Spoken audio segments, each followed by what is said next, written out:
சென்னையில் ஒரே குடும்பத்தைச் சேர்ந்த 3 பேர் கொலை செய்யப்பட்ட வழக்கில் மேலும் 2 பேர் கைது செய்யப்பட்டிருக்கிறார்கள். மேலும் விவரங்களை வழங்குவதற்காக செய்தியாளர் கிருஷ்ணா இணைகிறார். கிருஷ்ணா, விவரங்கள்.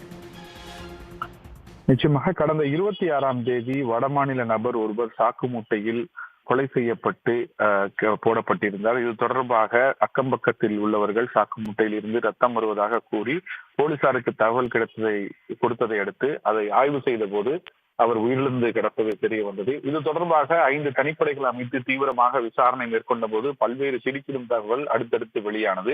குறிப்பாக அவர் குடும்பத்துடன் பீகாரிலிருந்து சென்னைக்கு வந்ததும் இங்கு செக்யூரிட்டி வேலை பார்த்து வந்ததும் தெரிய வந்தது. அங்கு சென்று விசாரிக்கும் போதுதான் அவர் குடும்பத்தோடு மாயமானதும் தெரிய வந்தது.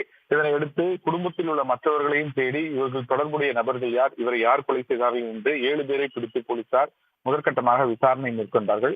அதில் முதல் 3 பேரை பிடித்து விசாரணை செய்ததில் நாங்கள் குடும்பமாக அவர்களை கொலை செய்து விட்டோம் என்ற ஒரு பரபரப்பு வாக்குமூலம் கொடுத்ததாக தகவல் வெளியானது. முதற்கட்டமாக கௌரவ்குமார் என்று கொலையான அந்த நபர் பாடி கிடைத்த நிலையில் தொடர்ந்து அவரது மனைவி குழந்தையின் உடலை கண்டுபிடிப்பதற்காக தீவிர தேடுதல் வேட்டையில் போலீசார் ஈடுபட்டு வந்தனர்.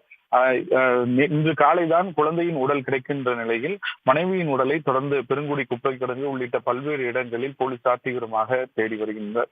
இந்த நிலையில் இந்த கொலை வழக்கை பொறுத்தவரையில் தொடர்புடைய நபர்களிடம் விசாரணை மேற்கொண்டதில் மேலும் 2 நபர்களை தற்போது தனிப்படை போலீசார் கைது செய்திருக்கின்றனர். தற்போது வரை கைது செய்யப்பட்டவர்கள் 4 பேர் என்பது வெளியாயிருக்கிறது. இதே பீகார் மாநிலத்தைச் சேர்ந்த சிக்கந்தர் மற்றும் நரேந்திரகுமார், ரவீந்திரநாத் தாகூர், பிகாஸ் உள்ளிட்ட 4 பேர் தற்போது வெளியாயிருக்கிறது. இவர்களோடு சேர்த்து ஒரு 5 பேரை தற்போது போலீசார் கைது செய்திருப்பதாகவும் இவர்கள் சேர்ந்து ஒருவேளை பாலியல் பலாத்காரம் செய்து அந்த கௌரவ்குமார் என்பவரின் மனைவியை கொலை செய்திருக்கிறார்களா அல்லது வேற ஏதேனும் பணத்திற்காக கொலை செய்தாரா என்ற பல்வேறு கோணத்தில் தற்போது விசாரணை என்பது நடைபெற்று வருகிறது.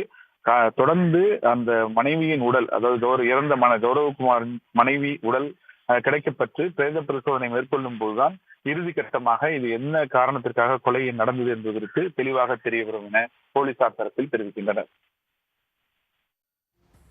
கிருஷ்ணா, தகவல்களுக்கு நன்றி. உடனுக்குடன் செய்திகளை தெரிந்து கொள்ள சன் நியூஸ் பெல் ஐகானை கிளிக் பண்ணுங்க.